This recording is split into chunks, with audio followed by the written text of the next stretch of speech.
So this is a person that's claiming to have sovereignty over Canada. History is riddled with unexplained events. You can turn back now or learn the stuff they don't want you to know.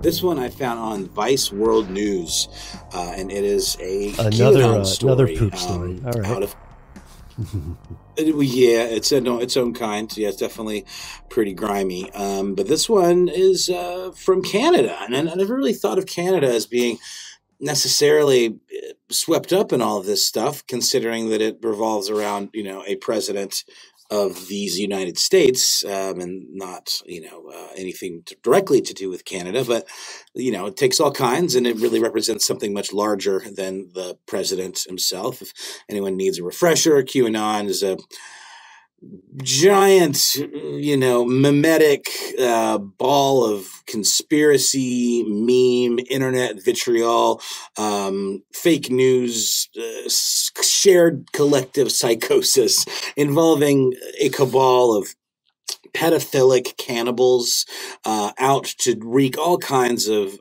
hellish chaos and unleash demonic presences upon the globe, all for the purposes of damaging or, killing in some way or discrediting Donald Trump, who they kind of cast as their almost like messiah.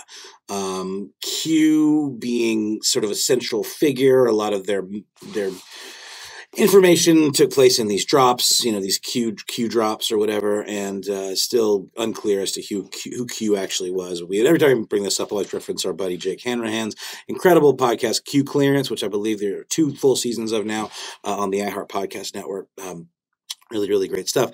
But this is, like I said, this is a Canadian twist on it. So in Canada, there is a QAnon influencer, I guess you could call her, who claims that she is the, quote, true queen of Canada. Mm-hmm. Okay. Her name is Romano Didulo, I believe.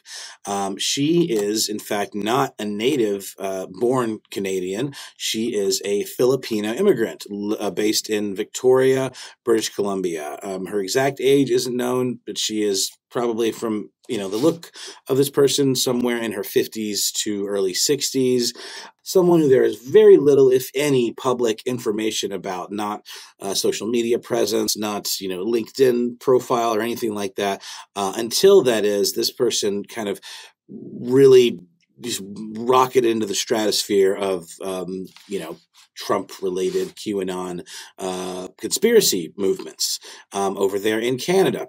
We already know what that's all about, and this is just one of many ways of kind of spreading the gospel of this thing, because it is political in nature. I mean, it's about supporting that type of politics that Trump was all about, but it goes deeper than that. It really the politics is just kind of an excuse to really do some serious internet rabbit holing.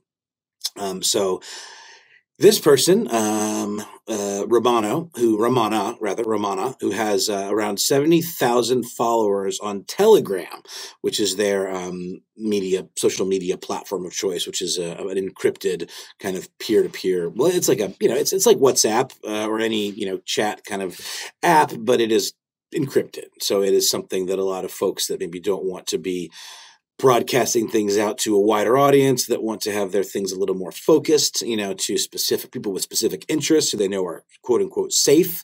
For example, like whether it be black market kind of things or drug dealing, potentially, that's something that Telegram could be very useful for. You're only going to have people on your channel that you've allowed in and that you have vetted to some degree or another. Obviously that's gonna results may vary. With 70,000 followers on Telegram.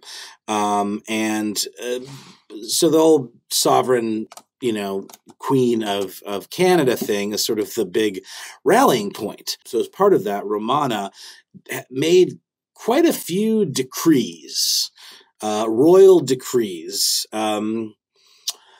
some of which about all kinds of different stuff. Like one of them was about, making critical race theory illegal in Canada. And again, these are decrees. So this is a person that's claiming to have sovereignty over Canada.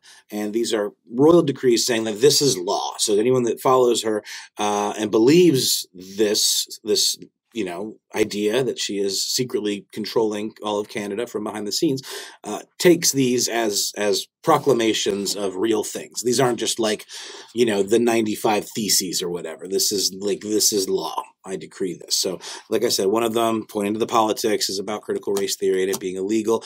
Decree number, and then a certain section of the decrees cover utilities. Which is a little weird, right? That doesn't sound very sexy up front, but it specifically covers utilities. So Decree 24 claims that electricity in Canada is now free. And Decree number 15 abolishes the income tax. Decree number 23 makes water bills illegal. And then I believe number 79 pertains to housing costs and the price of propane and reduces those to levels not seen since 1955. Yeah, Ben, you can see her telegram, by the way. I've been reading. You can. Yeah. Really? Mm-hmm. Okay, but so some telegrams are public and some are invite only, right? I mean, that is one. So why even use Telegram then? I don't understand.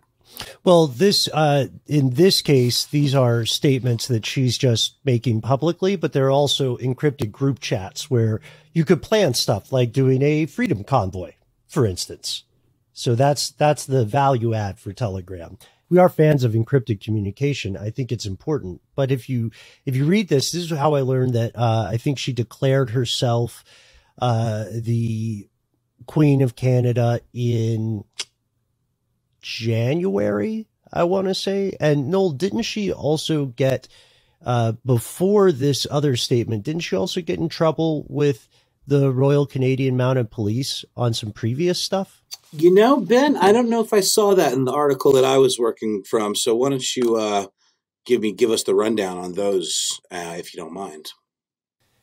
Yeah, I believe it was December of last year, I want to say, that she was taken into custody due to what the government portrayed as threats against healthcare workers, that she was telling her 70,000+ followers to shoot healthcare workers. And I think she was in Victoria when she was served with a search warrant, and she was detained, interestingly enough, under British Columbia's Mental Health Act.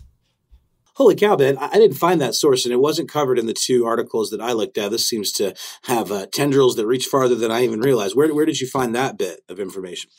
Yeah. That is at globalnews.ca, which I think is often a solid source. So I want to shout out Andrew Russell and Stuart Bell for their article, Self-Declared Queen of Canada, detained by RCMP after alleged threats to healthcare workers.